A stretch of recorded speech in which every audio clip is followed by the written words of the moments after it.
You're gonna have to throw it to me because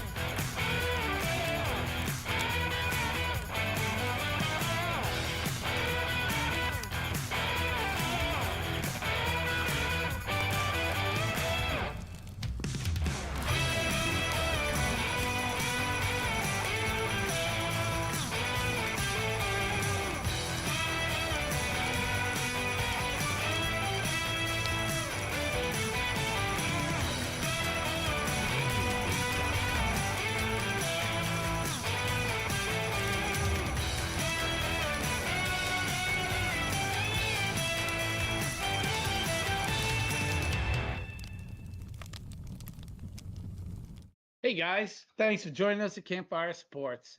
This is our third episode talking Boston sports, headlines, and what we call potpourri. Just as random thing we like to talk about. We're gonna spend the next hour with you, giving you like our takes on what's going on. Um, thank you for joining us. I'm Bud. He's Bud. I'm Pops. And we've been discussing, debating our sports. We will be here every Tuesday, sitting around the campfire, talking Boston sports and more from Gen X and a millennial point of view. Please like, comment, or subscribe for more content. It's all about week 15 and the Patriots debacle. Let's talk about it. Go ahead, Brandon. All right. So on Thursday, we were obviously both probably going into this game.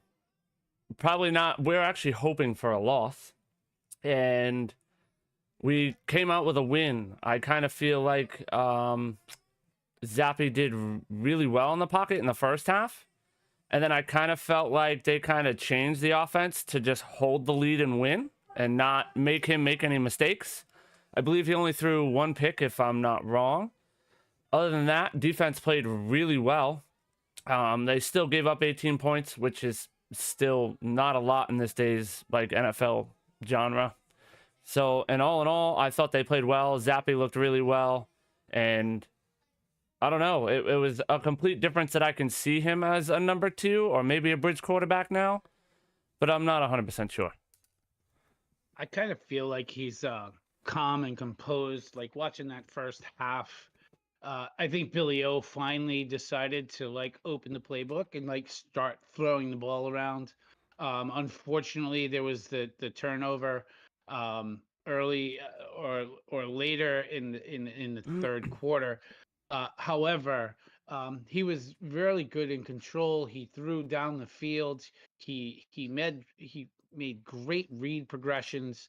Um, you know, Ezekiel Elliott was just a phenom. If you didn't have him on fantasy football, you're kicking yourself right in the. It's really what he did. I mean, he ran for 68 yards, but he had 7 catches for 72 and a touchdown. Yes. And then Hunter Henry came off of the side of the milk carton and caught two touchdowns himself. I agree with you that the second half they might have slowed it down a little bit. Um, I really do think that they need to teach these young kids if they really want to be successful in the future that once they stand on somebody's throat, they need to keep it. They don't need to just kind of finish it out and play, prevent defense and run the football and they need to keep it going because when you watch some of these high potent offenses like the Patrick Mahomes or the Josh Allen or anything like that, they can score like within seconds. This is Yes. not like the way that it used to be, Like where you run the football. as they call Kansas City, a ticking time bomb. You can hold Yeah, them down for 3 quarters, but once it goes to that fourth quarter, all of a sudden it's like bing bang boom, and it's unbelievable. and it is exactly that. However, though, as you start to look at it, you really don't see any longer that explosiveness. You know, um, to see it from the Patriots for a change this season. I mean, that's for the first time since the Buffalo game. We rarely actually got to see something. And Bailey Zappi coming out of college throwing 65 touchdowns and like 10 interceptions back in the day, like he's even though he's a D2 quarterback, like we talked about in the past on this same program, That kid's got a quick launch. That kid is smart. Yeah. He makes people jump out of their shoes because he throws this little play fake and then he runs around them. Yeah. You know, so I do kind of feel like his comfort. I don't understand like the offensive line is playing differently. The wide receivers, which now he has even less than Mac Jones had. Yes. Like some of those throws that he made this week on Thursday night, Mac Jones just couldn't make. No. He And doesn't have the confidence. Juju is the only one that is finally showing up.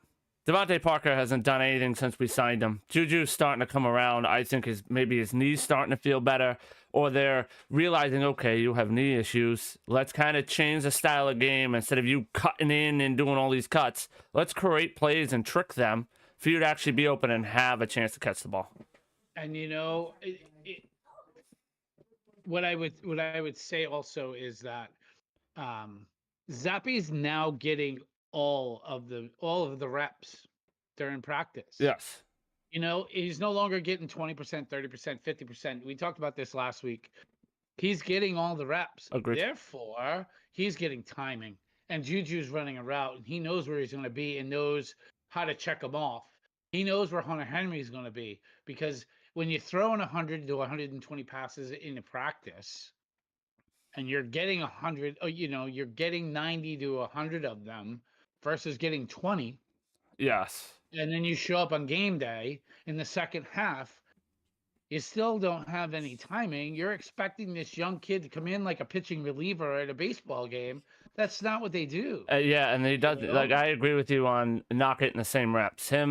When they talked about it, when he was, like you said, coming in from Mac Jones, he was practicing with the practice squad and the third and fourth receivers that don't even get any time on the field. So throwing to them, you don't have the pace of Juju. You don't have that pass rate of Devontae Parker or Hunter Henry, or you know what I mean? So trying to get in rhythm with them halfway through a game that you haven't even thrown a pass to them at all week, you just can't.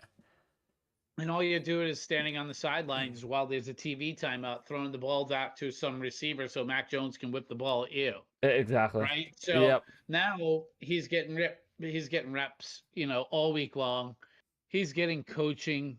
Yes. He's in the coaching room. He's watching game film. They're talking to him. Yeah. They're not talking to Mac anymore. Nope. They're talking and coaching him, And now if Mac has to come back, Mac has to come back. But Bailey Zappi is getting the ball out quick, and he trusts Ezekiel Elliott. Ezekiel Elliott is now he's now white. Yeah. Right? He's got hands, and they said he didn't have hands, which is a lie, because when he played with Dak, he had hands over there too. Towards the end of getting pushed out of Dallas is the reason why he didn't have hands. He wasn't getting the reps he was used to. They weren't passing the ball right in the beginning of the game to him. He was used for like third down and that in Dallas. So for him to lose his hands, it wasn't really doing it anymore. Right. He was just, hey, third down or in the red zone, touchdown, Ezekiel Elliott, and that was it.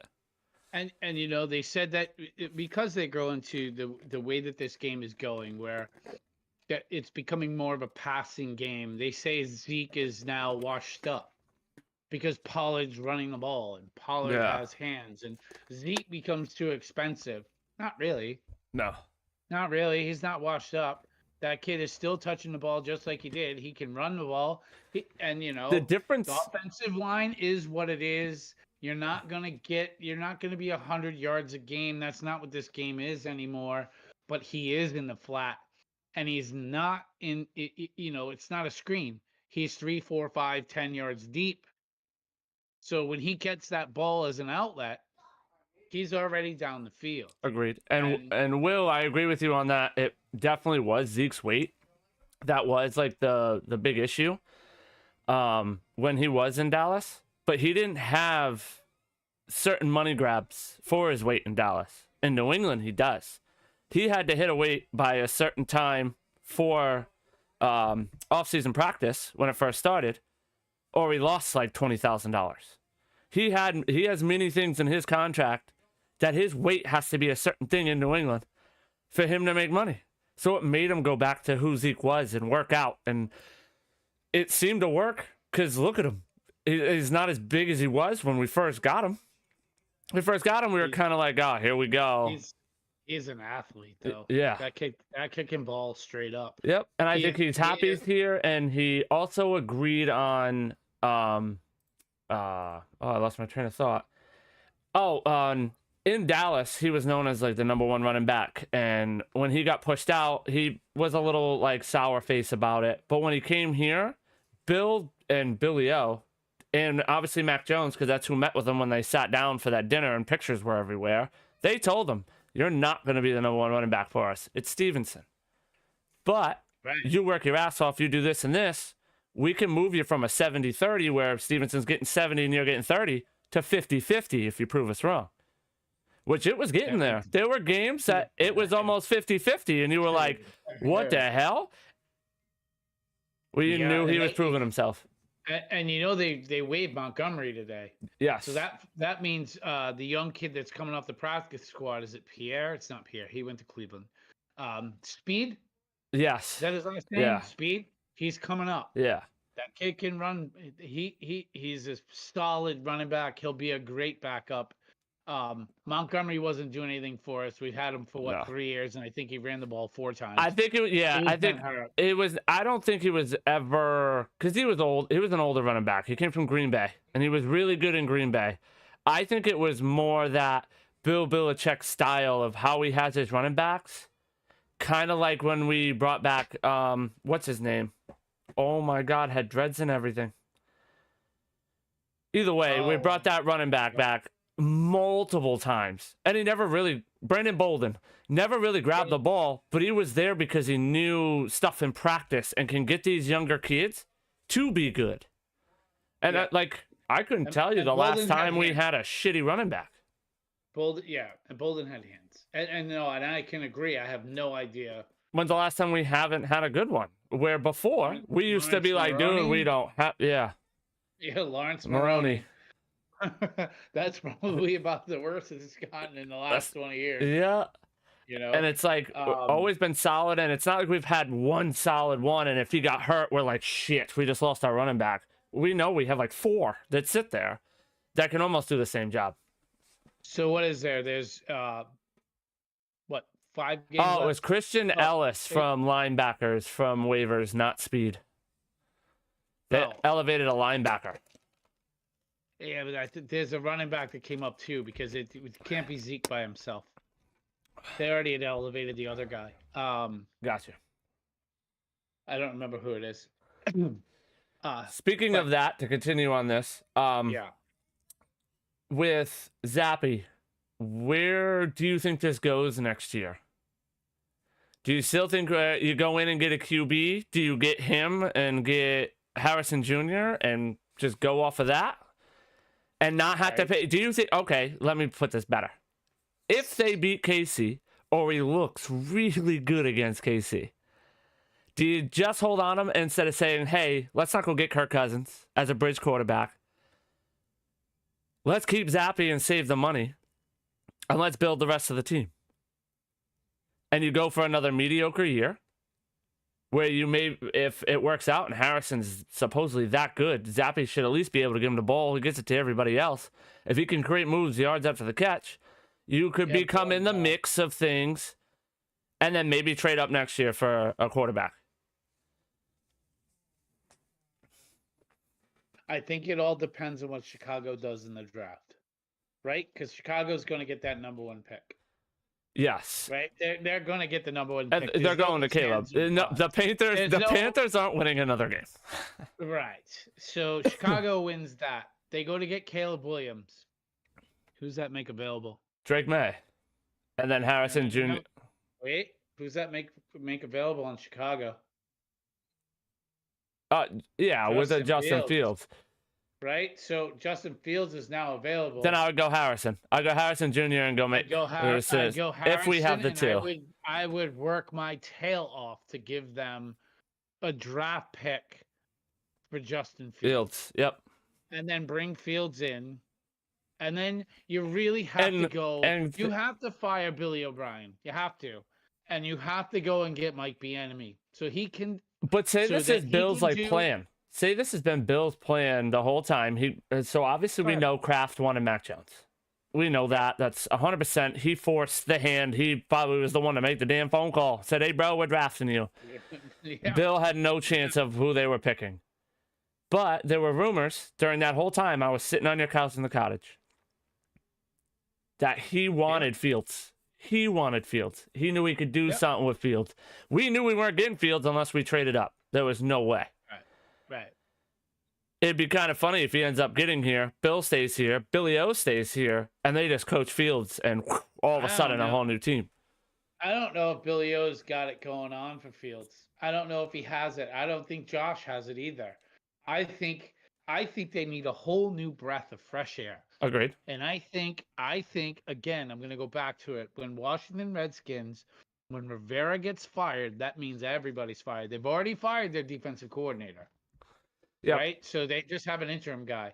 When they fire Rivera, that leaves Bieniemy around because they're not going to make Bieniemy the head coach. No. He hasn't proved enough to them, although he's made Howell a respectable quarterback. Yes. So Belichick stays. You go get Bieniemy. Go get Justin Fields in a trade because Chicago doesn't need him anymore. You get Harrison Jr. right out of the gate. And then boom. Yeah, I agree. Now you're drafting tackles. You're doing all of that. The defense isn't bad. No, defense is fine. The last 5 games held them to 15 points or less. And that's without Judon. Yeah, without Christian Gonzalez. Without Gonzalez.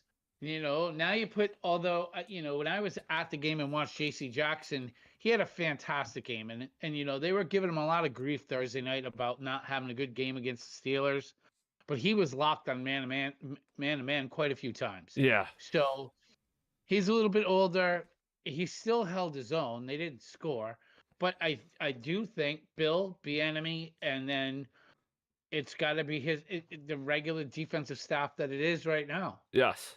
And if you can go get Justin Fields without losing draft picks or major draft picks, because that's pretty much a free draft pick for Chicago, after getting it from Carolina. Yep. And what do you do with Mac Jones? Oh, you trade him for a 4th-round pick to somebody like the Rams or Detroit, because I think someone will take Mac. Yeah, I think so too. Like a 4th round, maybe 5th. I think someone will take him because they believe that the Patriots, obviously, it's just been a mess. And how everybody puts it is that he was mistreated and not properly groomed into the system, which I think any quarterback that comes in here, you even heard Cam Newton say it was hard as shit. Ocho Cinco. I had no idea what the hell I was doing. Tom literally had to be like, bro, up slant that way, go. Right. He had to tell him where to go because the playbook was just too hard to. And they changed. The thing is what they came out, Ocho said, is they changed on the fly. That same play in the second half is a whole different name, but it's the same damn play. But they change it because they don't want the other team to happen to hear it and know, okay, this is what they're lining up with. Right. Yeah, they're running hook routes, so they're running a go, or they're running an outside curl, or whatever it might be. This is going to be the most interesting draft I think we've ever watched. Especially in my lifetime. I mean, I was obviously young when we got Bledsoe and all of that, and I don't really remember that. So, and that was like what, the number 1 pick overall, I think, when we got Bledsoe, correct? Right. This year. Right now, we're not solid in the 2. Our schedule's just harder right now with Arizona. So we're a little snug there to move to 3.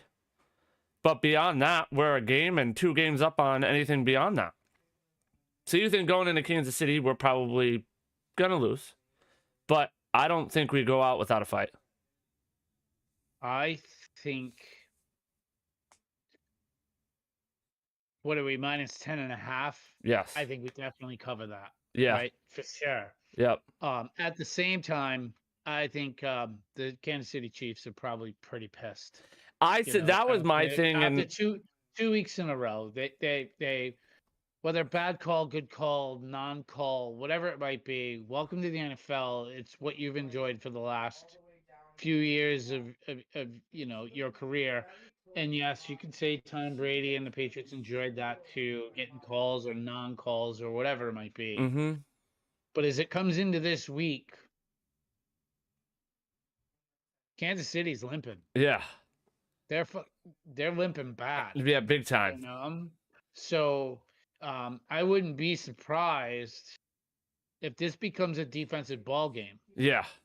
Because who do you have to shut down but Kelsey? Exactly. Right? There's nobody else. Nobody. There's no running. But you might have this. What's his name? The running back Isaiah. Yeah. Right. You might have to like give a little bit more linebacker attention. Bentley might have to play a little bit more spy with him, but for the most part, we run the football all over them, and Ezekiel Elliott is like the feature back. I think we could probably sneak it out. Not that I want that to happen, but we run the clock out, keep Patrick Mahomes off the field, because isn't that the defense that the Patriots have always played against the Kansas City Chiefs, even with Tom Brady? Yeah. They ran the ball to death. Yeah. They ran it to death to keep him off the field. Yeah. So I think that's kind of the thought.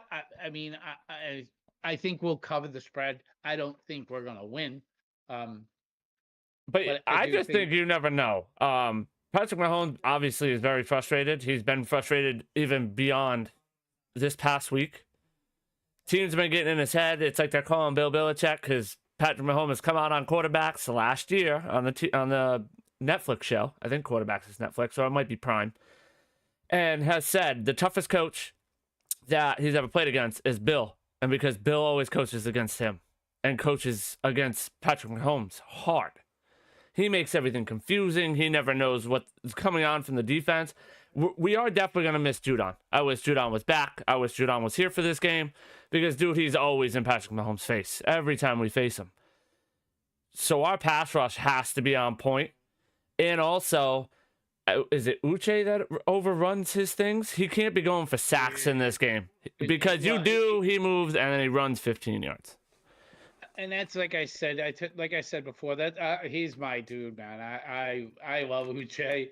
He's just. I think it's a coaching thing. That's what he was assigned to do when he played in college, and this is year 3, and he's still getting upfield.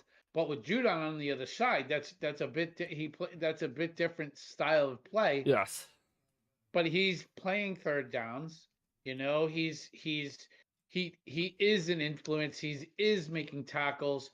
He's not getting sacks like he did last year because, well, I don't think he's playing as much, and I just think that without Judon there, he doesn't get the one-on-ones. That's the difference. Judon would get double covered like on every single play. Yeah. Unless you stack the box. If you stack the box, you knew Judon was coming in through with a sack. But I gotta say Godshaw, Wise, all of those guys are playing outside their skin. And then when you add White to the program, that kid, as a rookie, he doesn't get enough credit for what he does. He is a menace to society when he's in there. Yep. And a couple of weeks ago, he had 1 penalty, but he had like 8 tackles and 2 sacks, and like he's a run-stopping machine, and he's playing from the edge. Yeah. So add Judon, and so next year it's going to be a little bit different because you don't really have to do much. So the thing I'm worried about, and I agree with you, and I hope our defense stays the same, but it's all going to become a money thing because I believe Uche's up for signing. I think it's a 4th year, so the 5th year option's coming. This is going to be year 4 for him. So who's up for signing on defense? I believe everybody's signed. I'm not sure who signed a 1-year deal at the end of last year. Lawrence Guy, but I think Godshaw's on year 3, and he's got a 4-year deal. So I mean, Hunter Hunter Henry, Trent Brown, Kendrick Bourne, Mike Jasinski, Jalen Mills, Zeke Elliott, Matthew Slater, Miles Bryant, which he's not there no more, Kyle Duggar, and a Winnow are like the big names. Okay, so Winnow you sign. Yes. Do you sign Duggars? Yeah, I would sign Duggar. Definitely. Duggar right now, his for that 1 year tentative whatever the AAV, it's $2 million he would receive. J.C. Jackson, as Will said, is the other one. Yeah, he only signed for a year, and I can't imagine J.C. Jackson's coming back. I can't imagine. He's been too much trouble all year, and he's not. I don't know. I can see it as a late signing, maybe. Maybe. I mean, I'm not going to rule it out, but it wouldn't be on my high priority list. But RJ Lewis said if we shut down Kelsey, we would pull out the win. And he said, bring Peppers into the box and blitz Mahomes. The only thing I'm nervous about that and blitzing Mahomes is his feet and his running. If he runs the way he normally does, I just don't feel our corners are good, but then our corners are going to have their eyes over their back knowing he's running, which then creates the one-on-one receivers just open. Yeah, but the hybrids will be all right. Yes. Your Duggars, your Jabril Peppers, that kind of thing. You know, those hybrids can move. So those spies are no longer your Teddy Bruschi, Ted Johnson, those ogres that stand in the middle that are just too big. These are young, you know, pretty much free safety, strong safety size, 6'3", 6'2", 230, like big dudes that can move. So I kind of feel like the spies will be okay. Bentley's solid. I think the defensive scheme is just going to be that, because now you can play zone because these guys have to find the seams. Yeah. And Mahomes isn't going to be able to just flea flicker and throw things underhand and play softball and do all that other kind of stuff because, well, they're matched now with speed and their receivers are horrible. Yeah. Absolutely horrible. Scantily clad, drops at least 5 passes a game. Tony, I can't believe him. Who was the receiver you had in fantasy? Rice? Is that his last name? I had him at the very beginning. Which is supposed to be this like great receiver. The same. He was pretty much compared to the dude that went to San Diego that has 200 yards receiving and was supposed to be the best receiver in the draft. Yeah. He's an absolute bum. Can't catch a ball. Like I don't know if it's jitters coming into the NFL now and these coaches aren't getting them ready. I also don't know, half these receivers that are now coming in aren't doing that. They're doing that 1-2 years in college and saying, Deuce isn't going to the NFL because I got amazing stats right now. Right. Then they hit the NFL and they're like a little kid in a candy shop, 20 years old, and seeing these big dudes come in on them, I think it's a lot different style than college. There's some zing on the ball. Yeah. And I just don't ball think gets there before you break your route. You have to be knowing that, like Waddle was like you put Waddle. Waddle, I think, was there 1 or 2 years and then came into the NFL. Waddle was the #1 5-star recruit coming out of high school. You already knew he was going to the NFL. You already know that kid's got hands. So, of course, he's nasty. Jamar Chase, another one. And, well, think about it. Waddle had, on the other side of Waddle was Devonta Smith. Yeah. Right? So, you have those two guys. And back then, I mean, Jones, Tua, even Hurts. Yeah. That's who's throwing these guys the ball. Yep. And that's Jamar Chase, the same thing. Great hands, and I think, I really thought great hands was going to end with Larry Fitzgerald or DeAndre Hopkins. Mm-hmm. When you threw it in there and it was like you threw a ball of steel into a magnet. Yeah. Like it wasn't going anywhere. The ball wasn't coming out. There was no fumbles, or it was very rare. But now these guys are really starting to come out, and starting to make plays and Like starting to do Odell comes out of great well. college and you see these catches on Monday night, like bang, over the head, and you're like, we've never seen that before. Right. And that's an LSU kid, that SEC, you know. Um, let's transition. We were talking about this week coming into Kansas City. Let's talk about the escapades of little pretty boy Floyd standing there on the sidelines, Patrick Mahomes, and oh my God, you can't call that play against me. He kind of backed it.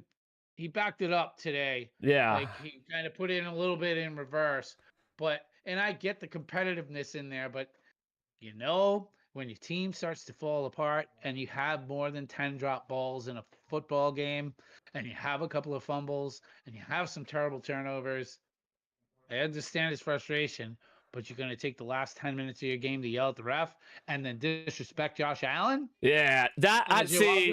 I was like, okay, he's acting like Tom Brady on the sideline and he's yelling at his team or yelling at whoever. But when I ever went to go see that handshake and I heard what he said, I was like, are you out of your mind? You were better off not even shaking hands and just going to the locker room. That was, and if you remember, Josh Allen was pretty sportsmanlike at last year in that overtime game where they never got to touch the ball. 2 passes down the field, or that's 2 years ago. Yeah. 2 passes down the field, and they win the football game. Josh Allen ran across the field and said, "Hey, good next game. year, Yep, next year. Not this. Oh, not walk up and be like, oh, by the way, that was bullshit. We never got the ball. Like, you know what I mean? He didn't say that. Yeah, and sorry you're sitting on a reality TV show with Taylor Swift in the booth. Yeah. It's really sad that you've got to act like a fool. Yep. A fool. Because he was offsides. Oh, he was offsides by a mile. By a mile. And where is your all-star Travis Kelce covering him up saying, hey, man, you need to check or move back? Oh, like, hey, move back a little. He never even reached out to the ref. So to hold say, on. hey, am I good? On the actual full play of the video, you actually see him line up. His helmet. Yeah, but no, this is what he does. He looks over, and when he goes to look at the ref, he turns his head before he could even get a call. They have it in such slow-mo that the ref... And he touches his helmet. And turns. To be like, okay, I'm good. And he wasn't. You didn't even give the ref even a chance to look at you. Yeah. Agreed. And you lost. Yep. So what is that? That's coaching. And him acting a fool on the sideline, he totally lost control of totally lost control of the team, lost control of every single second of leadership he's ever built. Yeah. Because, come on, man. Come on. Who do you see act like that? Ever. Not if you're a superhero. Not if you're the face of the league. Exactly. You're the face of the league. Like, kids are watching you, like he said today. He's like, kids are watching me, this and that. And it's like, you just got to hold your composure. Like, I understand you were angry, but that is just such sore losing. It's unbelievable. And to not... The refs had every right because they said in the beginning of the year that they were going to call this more. Last year it was 4 times. This year it's been 12. Yes, it was on the Sunday night stage. But he just needs to learn. Like, you're not going to get all the pass interferences. You're not. We've been there. We had the helmet catch for New England that we were like, what the hell is that? How is that even a catch? Like, there's a lot of things. And yeah, we created the tuck rule. It was to save the quarterback more than anything. But now that you actually look at it, it looks like the most legal rule in football. If they're throwing the arm forward, it's a pass. Yeah. It's not a fumble. Yeah. And now that that's a rule, there are a lot of people, you had to make the tuck rule. We didn't make nothing. The league did because they realized, wow, if the ball's actually going forward, that's a pass. Now think for 50 years of football before that was a fumble. Yeah. Like, a lot of crazy things. I just didn't understand Patrick Mahomes in the way he acted. I liked that he came on the radio and was like, hey, I want to clear this up. Big thing is, I guarantee he texted Josh Allen after the game and was like, "Hey man, I didn't mean it that way." They're buds. They go golfing together. So that was more like a friendship type of thing, and probably should have happened in the locker room after the thing, in like a chit chat rather than on live television for them to catch it. Because Patrick, that made you look even worse.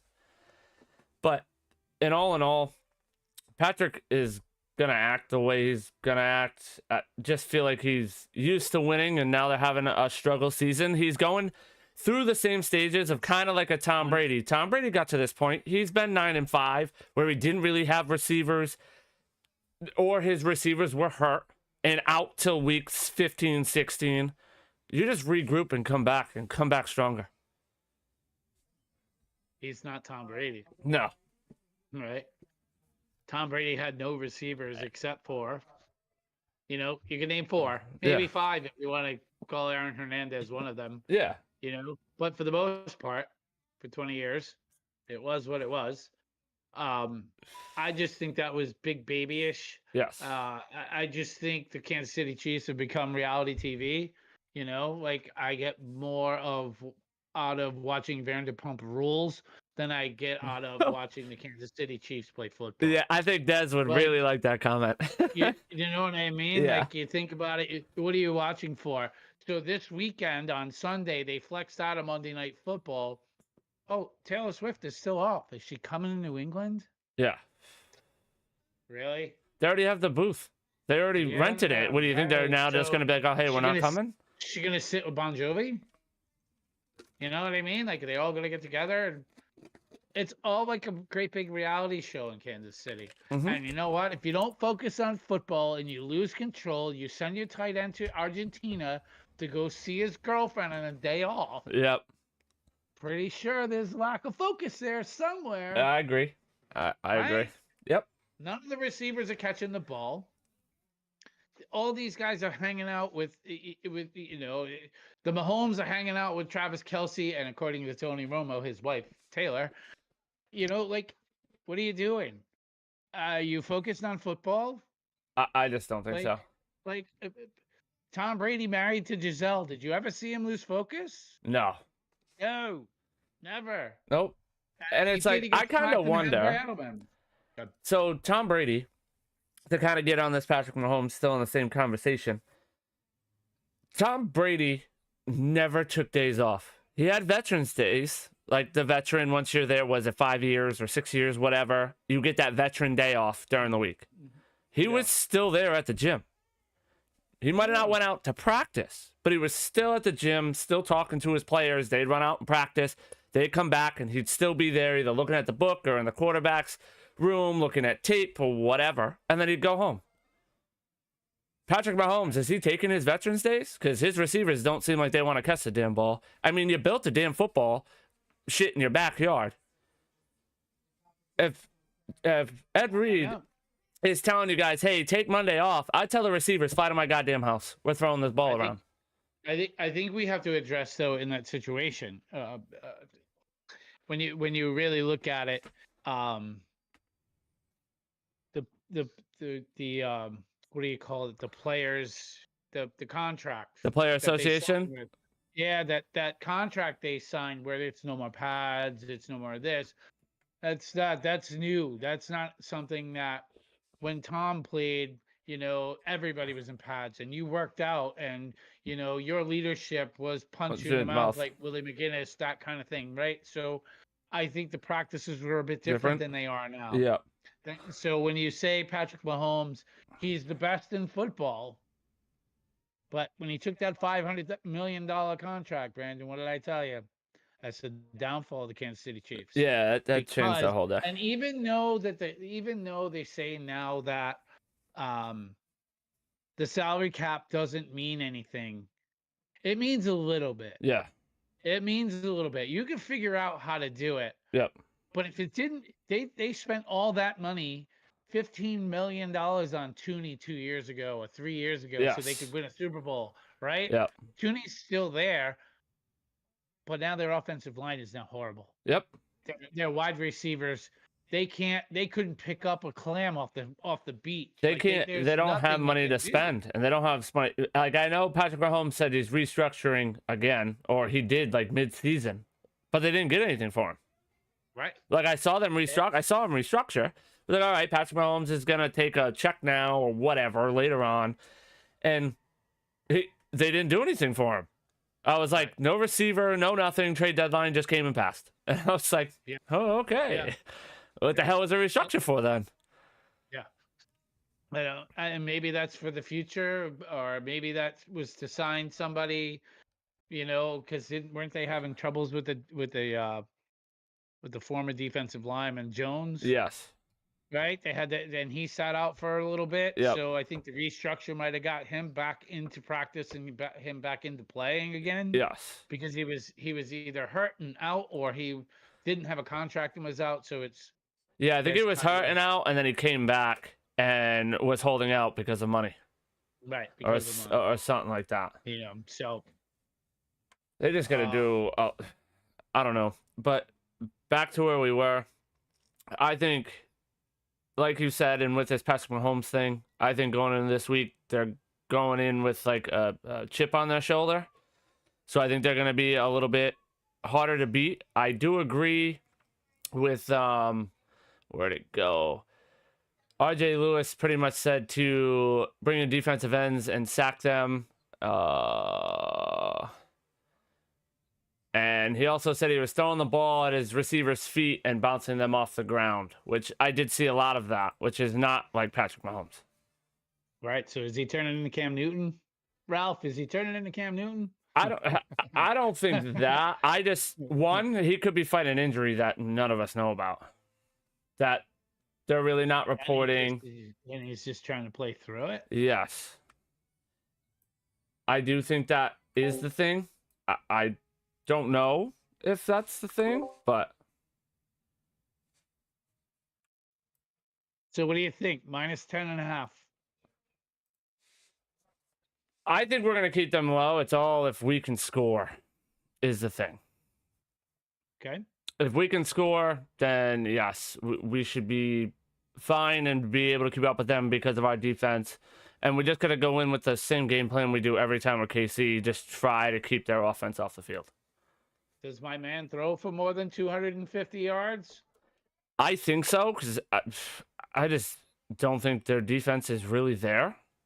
So unless they come up with something remarkable, last week we came out with a different game plan. I think if you could do that in two halves, you have a chance to play some really good ball. But we're going to have to get some takeaways. We're going to have to pick off back from Mahomes, or we're going to have to make them fumble.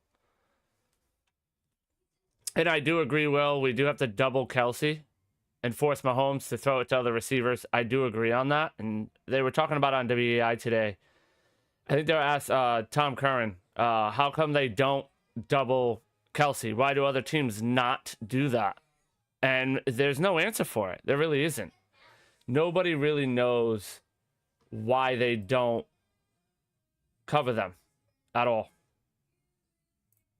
Because most people play zone because they don't usually have somebody to play man against Kelsey. Right? So you have to drop into his zone, and then Kelsey's smart enough, and they talk non-verbally at the line of scrimmage, so Kelsey knows where to go and sit. But the weather, RJ, go ahead. Just like Gronk used to run a 12-yard, hook, and if it doesn't work, then start to move across the field in the direction that they're moving.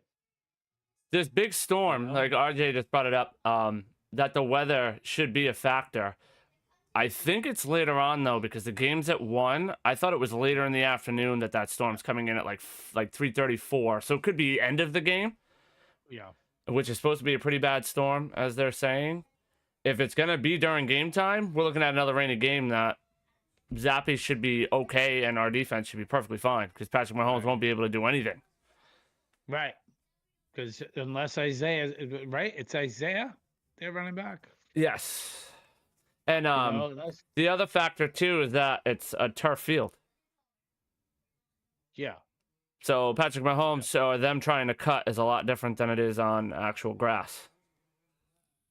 Is Arrowhead grass? Yes, Arrowhead's grass, and so isn't Baltimore. Just redid theirs to all brand new grass. They got rid of the turf. It's not a bad idea. Which, well, Gillette's gonna have to because of the Olympics. That's Not the soccer, the World Cup. Oh yeah, whatever it is, World Cup. Has to be the World Cup. Yeah. Yeah, the World Cup for Gillette is gonna be all grass. Has to be a pitch. The other exciting thing to switch it over to is the Army Navy game.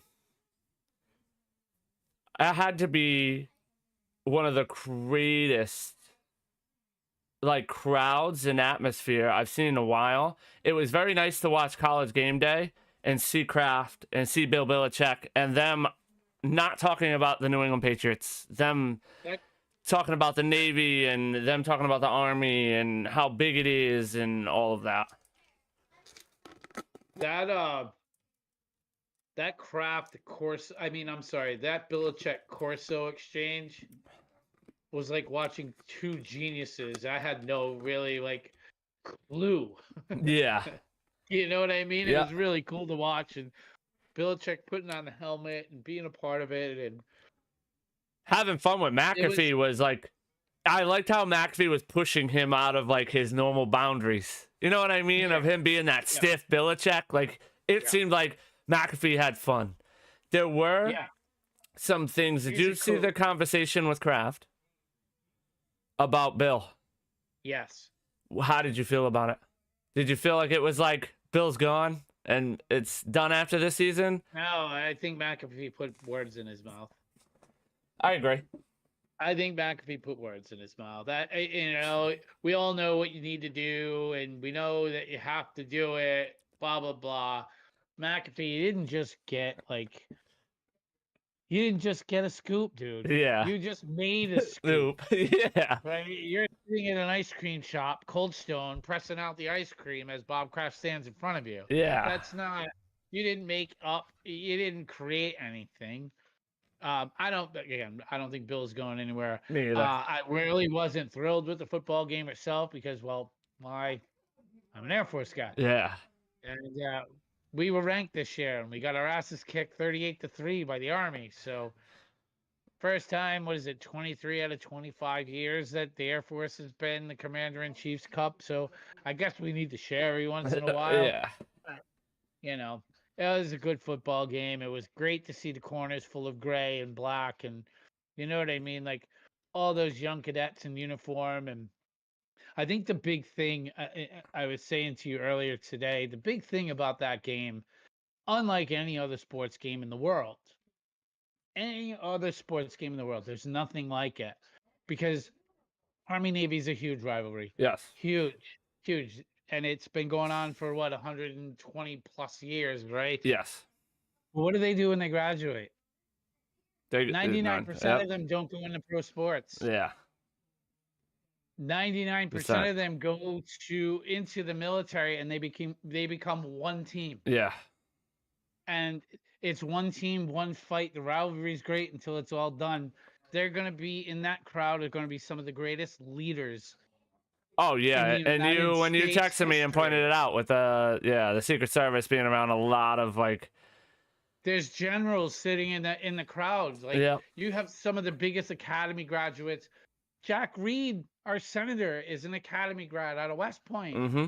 You don't think he missed that game? He definitely did not miss that game. He did not. But when you graduate from there, unless you're blessed I don't know, David Robinson, who went to Navy, or Roger Staubach, who went to Navy, or any one of these, giants that were able, Chad Hennings, who was at the Air Force Academy and went to play for the Cowboys and all their Super Bowls, unless you're privileged and you're that much of an athlete, join the military. Yeah. And now it becomes your leadership versus everybody else's leadership, and it's all one team, one fight, and it's all going in one direction. Mm-hmm. Now it's a matter of life or death. It's not touchdowns. Yeah.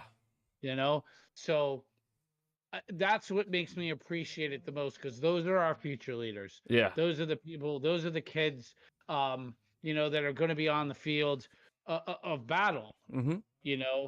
And here they are battling it out, and it's on national television, and it's in New England, where the country started. the Revolutionary War started here, the whole 9 yards. Like, there's so much history in all of this. It was really cool, really, really cool to watch being a retired veteran, Yeah. even though I'm Air Force. Yeah. And like the Army crowd after they won, they were it. I just never seen Gillette go bonkers like that ever. Besides, I Yeah. would say maybe the last time it was the Snow Bowl versus the Raiders, where you had Yeah. snow going everywhere. Yeah, and it was yeah, it was. I wish I could have just taken you up there and we could have just gone to tailgate. Yep. But It maybe definitely next time. it definitely seemed really, really cool. The atmosphere seemed great. It was cool that College Game Day went there, and that whole setup. It was just insane.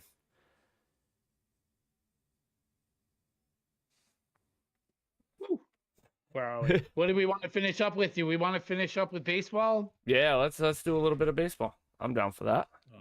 Otani, Yamamoto, contracts, how we missed out. Like, what happened? $700 million. Where's Dombrowski? I don't know. I think Dombrowski got fired for spending money. Excuse my French. Agreed. Dombrowski, I just think what happened. Like Scheim came in here and Bloom didn't do anything. Okay, so he rebuilt the minor leagues. Now this new guy's here, and he's getting passed like he's driving in the right-hand lane down a 5-lane highway. Yeah. Yep. I don't know. $700 million is a lot of money, and how they did it was, when it came out today, absolutely beautiful. $2 million a year, not really gonna hurt them till following after he's done, and after the 10 years, he's probably gonna be retired by then, if he's pitching and hitting still. So Right, he'll be 35 years old. yeah, so at that point, it'll be towards the end of his career. It was smart. Did you even hear about how much he's truly making after taxes and everything? Where did he go? So he's It's like 300 million. It's like 300 million and change is what he's actually bringing home out of the $700 million because of taxes. Because they're going to take the taxes out instead of going to a place like Texas or Florida. Or where there's a few other states that don't have any state income tax, but he wanted to be close to his buddy. He wanted to be close to Japan. Yeah. You can't blame him for that. I mean, you're talking about another 6 hours from here, right? Yes. So I don't know. I think the crash should be now Yamamoto, but I'm not sure we're going to be able to swing him in either. Yeah, he's 300 to 350 million is what they're saying. And you have to pay up front to talk to him, don't you? Yeah, something like that. And just like we did with Yoshida a few years back. Yep. It's tough. It's tough, and the Mets just like completely unloaded their team. So they have more money than any other team in baseball, any other major market team in baseball. But who wants to go there if you don't have anybody there? Yeah, He's going to go there and pitch every 5th day and never win a thing, except for his game. So he goes and he plays for the Yankees, who now have one of the best outfields in baseball. With a DH in Stanton. When you're actually looking at it, you have Judge, Juan Soto, and Verdugo in the outfield, and people are going to laugh at Verdugo. But if you remember, Verdugo had the hottest right field hand, biggest assist throwouts in all of Major League Baseball. Yep. So let's say he bats 289, 292. He hits 15 to 20 home runs. Hits for maybe, I don't know, so many doubles, whatever it might be. His ribbies are okay. But then you have Judge, Juan Soto, and Stanton. Yep. That's insane. Like, now you're talking 30, 40 home runs. You're talking 120 ribbies each. Right? Yeah. Like, so line them up. Like, if the Yankees, if they can get King back, the kid from Warwick, if he can come back healthy, he'll be in. Yeah. Though their pitching is something phenomenal. They got one of the best catchers in baseball. It's really, if the Red Sox don't come out, we're gonna be bottom of the barrel again. Oh yeah, I 100% agree with that. That we're gonna be bottom of the barrel. I don't really see us making moves, and if we do, I don't know who to get. Will Wong said bring back Turner and maybe JD. They signed Turner today. No, it's not on their transaction list. I just read it. I have it up right now. Red Sox roster and staff transactions. Last transaction they made is they invited Eddie Alvarez to spring training.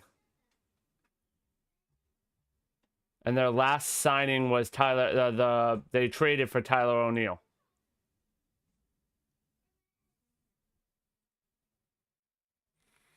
Where did I read that? But Turner, I do believe we need to get. JD wouldn't be bad either. I wouldn't mind having him back. JD just got his stroke back, so I mean that's got a lot to do with the hitting coach. Yeah. You know, and then where did he go? He went to the Dodgers. Yeah. I can't imagine he's going to leave there. You know what I mean? I'm sure he's going to sign for pennies on the dollar to stay there. Because they want to win. Yeah. But hopefully, yeah, hopefully the Red Sox will turn it around. At least, hopefully, find people and do something with this team because. Love you. But I don't know. I really don't. I think they're just going to be gritty.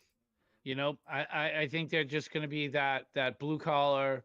I think there's going to be one more year of Cora being probably one of the best managers in baseball. He does have a good nose for it.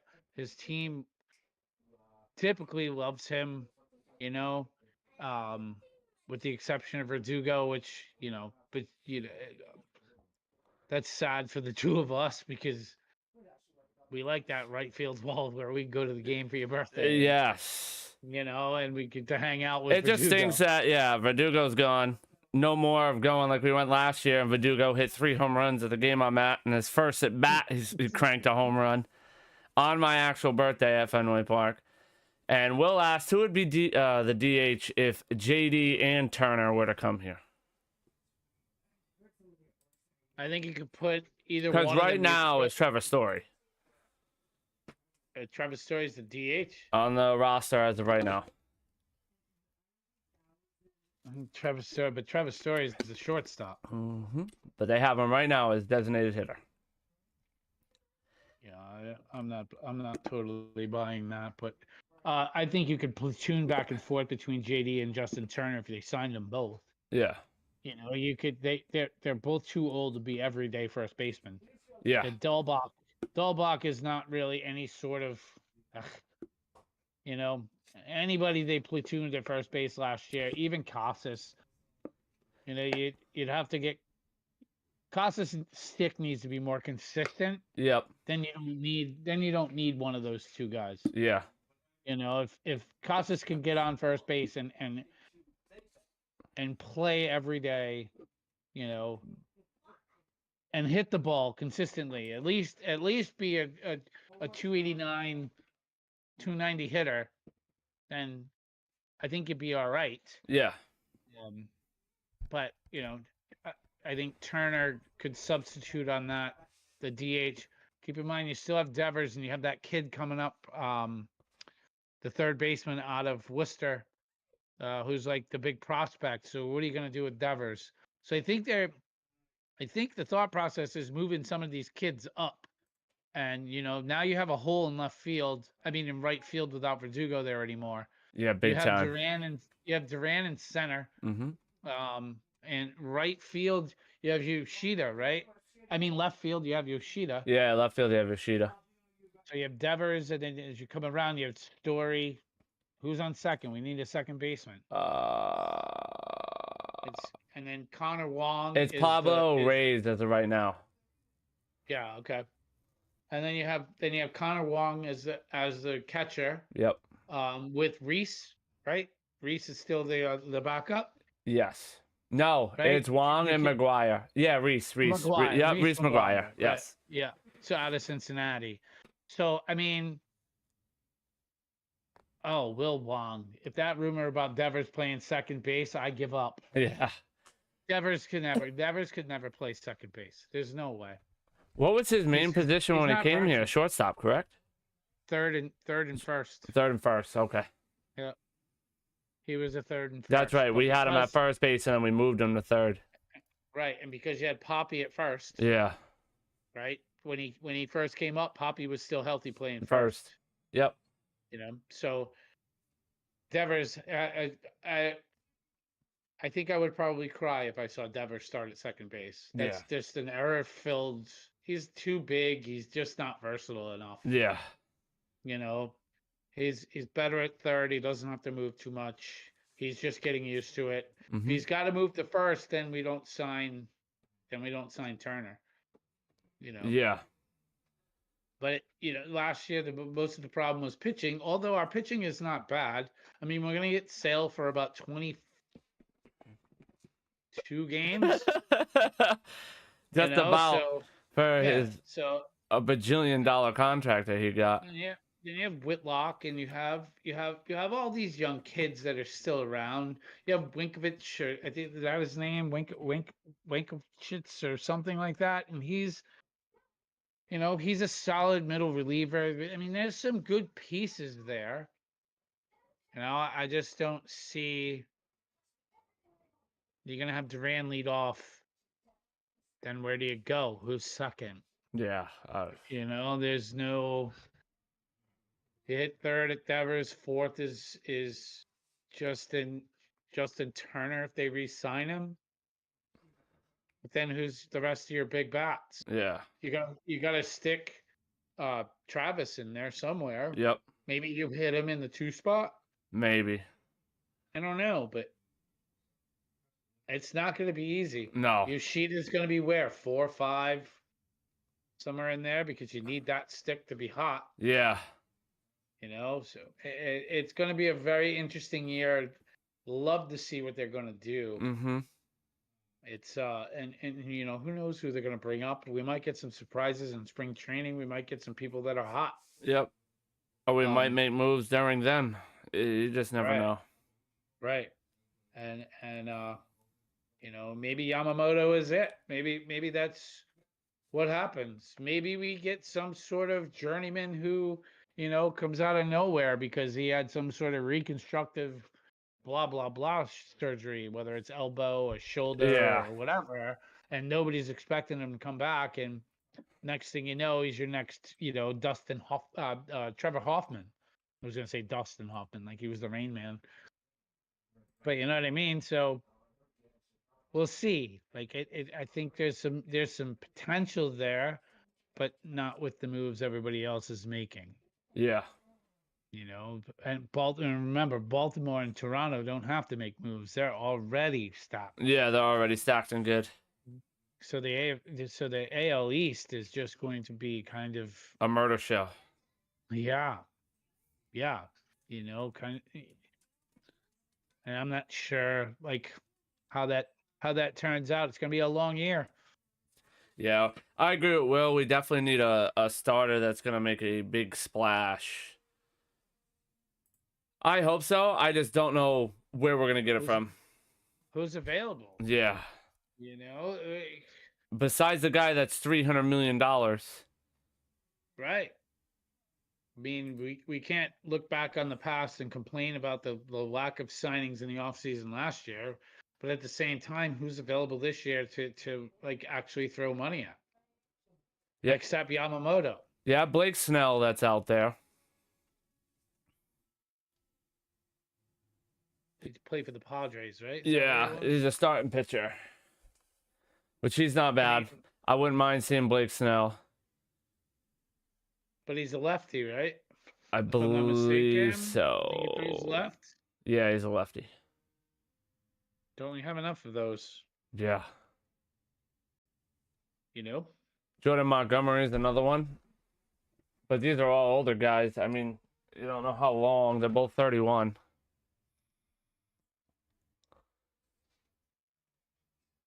But if you're just gonna platoon them, you know what I mean? Like you get them into a starting rotation and see how long they hang out for. Yeah, exactly. You know, that's Because we did sign Chris Sale, and he hasn't really been with us. I couldn't tell you. He hasn't done anything. It was the biggest waste of money. Even though I was a big fan, I have a shirt, but I believe it was a waste of money. well, he had a couple of good years. Um, you know, he came back during the playoffs a couple of years ago and had closed out a couple of different games, and there's been like he's been a big piece, you know, but he's not a full season guy anymore. He's a toothpick. Yeah. He's like 6'5" and weighs 110 pounds with rocks in his pocket. Yeah. And he's hurling a baseball at 100 Miles an hour. right? Like his delivery's a bit different than Pedro's, but Pedro was like 110, 180 pounds. Yeah. I mean, 5'10", 180 pounds. Yep. Let's be realistic. Like Sale is what? Probably 6'3", 6'4", and probably somewhere around 190, 200 pounds. Yeah. He's tiny. Yeah. Very fragile. Ralph, you're absolutely right. David Price was a waste of money until he showed up in that one closing position to win us the World Series. Yes. You know? So that was just the price of admission, I would say. Yeah. Sale has been just killing us for like the last 5 years. Hi, I fell off a bike. Hi, I broke my finger trying to barehand a baseball coming back to me. I'm on the DL. 15 days, get ready to come off, and I fell off my bike going to get a sandwich. Yeah, crazy. Dude, you can Uber in Boston. You don't need to ride your bike down a hill and it doesn't make any sense. No, it does not. But yeah, Shane Bieber, he's 29. He played for the Guardians. You have Tyler Glasnow, who we're definitely not going to get. No. Logan Gilbert. You have all these guys that are either utility play or kind of middle relievers, borderline starters. But when you have like people like Whitlock and that kind of thing, you know, the pitchers that we have now who are all going to come in healthy to spring training. So hopefully their off-season workouts have been like pretty solid and they're long tossing and those arms are loose. Yep. You know, so that they don't get into camp and get dead arm. Yeah. You know, or they don't pitch for 2 or 3 weeks and all of a sudden they have inflammation of the elbow. Yeah. You know what I mean? That's kind of the way that it's been going. If they come into it prepared and maybe pick up a pitcher here or there, you know. I with the Red Sox, I felt like last year we had a couple games that we got blown out on. But we also, most of our games, we're losing by 1 or losing by 2. And it was usually our relief pitching, or if we got smoked, it was our starting pitching because we were down 9-0 after 2 innings. Yeah. That was like the common thing. We were competitive. Our bats were there at certain times, but most of the games that we lost were like 3-2, 4-2. It wasn't like we were getting smoked. We had an awful record, obviously. We were last in the division, but I feel like Will said, our pitchers will be better than last year. We have experience from the coaches and upper management. They just need to get pieces. Yeah. Which I agree on that. I agree our pitching will be better. I think hopefully our hitting will be there when we need it. Marcus Stroman from the Cubs, I just saw that. That's on there. He's a free agent. Which he hasn't been anywhere. Market value, he's at 15.8. Which I don't even know how much money the Red Sox have. Do you, Pops? Oh, it's I think it was just shy of 30 million. Gotcha. But don't forget Brian Bayo. Yep. Like we've got starters. We have Bayo, we have Bernardino. We have Cutter Crawford, Tanner Houck. So we have a decent team. Nick Pivetta, Chris Sale. So we have them. We have pieces in place. Garrett Whitlock, and then Winkowski. Yeah. So, I mean, there's pitchers in place. We just need to fill the voids. We need a closer, Yeah. unless they're going to put Houck in that role, or because I'm not really sure, you know, what the starting five will be. Yeah. But I do think that it's just a few different pieces, and if you really look at the Yankees last year, their salary was somewhere close to $230 million. And where did they finish? They Yeah. just finished a few games So, in front of us. yeah. Right? With all kinds of names. Yes. All kinds of names. So anything can happen. Right. And I just think that the Sox are gritty. I think that, that's the way they play ball, the way the city is. It's just a blue collar group who just wants to get on the field and just play ball. Agreed.